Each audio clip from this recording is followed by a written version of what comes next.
May is Photography Month. Who knew? I didn't, but did you know that many people say their first prized possessions they would save in a fire is their important photographs?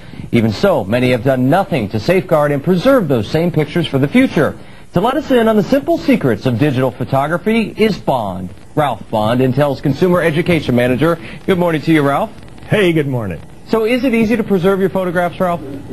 Very good news for consumers today. If you want to use your personal computer and software and technology like this scanner, it's all available, makes it very, very painless and a lot of fun, actually, to do things like this. Here's a couple of pages from 15 albums of 3-ring binders my wife have of family photos, or perhaps this World War II memory photo of my father.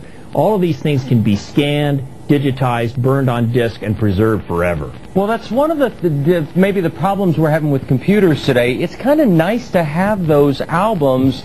What does the computer offer in replace of those?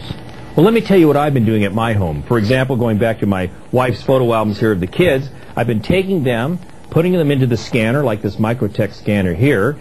It's like a photocopier. You pop the picture in, press a button, and then once they're digitized, they come into the computer, and then I've been using a program like Adobe Photoshop Album to edit them, to arrange them, manage them, and even create on CD discs photo albums. And all of this is made possible largely due to the multimedia power we now have in today's personal computers. This is a very unusual Alienware personal computer that packs a lot of multimedia punch with its Pentium 4 processor, featuring this nifty hyper-threading technology for an extra boost. Now, the newer the things are, the more expensive they are. Are these coming down to a reasonable price range yet, or do we need to wait for that?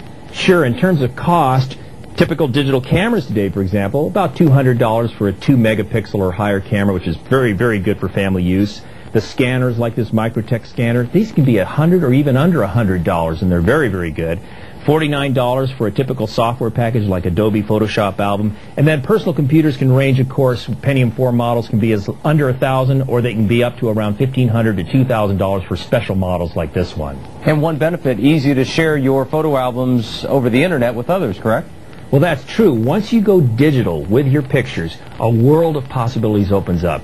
You can make these photo albums on disc, and you can go much farther than just making them on disc. As pictures, you can add narration and music. For example, I took my father's World War II album. Now, he passed away in 1966, so I got his sister, my aunt, on the phone, interviewed her, and made this photo simulation. Let's listen to some of her commentary. Shorty, and they're goofing around. I was asking her questions. Both of them holding big, they look like 50 caliber side mount machine guns, and I do know from my studies of the B-17 plane. And so throughout this, I had narration, I had my questions, her answers, and it brought the whole history of these photographs to life. I'm glad we got that in. That's very interesting. All right, Ralph Bond, thank you so much for giving us the insight.